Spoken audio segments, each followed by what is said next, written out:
আসসালামু আলাইকুম। আজকে আমি আবৃত্তি করছি কবি সুকুমার রায়ের লেখা কাতুকুতু বুড়ো কবিতাটি। আর যেখানে যাও না রে ভাই সপ্তসাগর পার, কাতুকুতু বুড়োর কাছে যেও না খবরদার। সর্বনেশে বৃদ্ধ রে ভাই যেও না তার বাড়ি, কাতুকুতুর কুল পিখে ছিঁড়বে পেটের নাড়ি। কোথায় বাড়ি কেউ জানে না, কোন সড়কের মোড়ে, একলা পেয়ে জোর করে ভাই গল্প শোনায় পড়ে। পিঠ খুঁটে তার গল্পগুলো না জানি কোন দেশি, শুনলে পরে হাসির চেয়ে কান্না আসে বেশি। না আছে তার মুন্ডু মাথা, না আছে তার মানে, তবুও তোমায় হাসতে হবে তাকে বুড়োর পানে।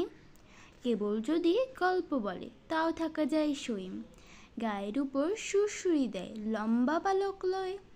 কেবল বলে হো হো হো কেষ্টদাসের পিসি, ব্যস্ত খালি কুমড়ো কচু হাসির ডিমার তিসি। ডিমগুলো সব লম্বা মতন, কুমড়োগুলো বাঁকা, কচুর গায়ে রং বেরঙের আলপনা সব আঁকা।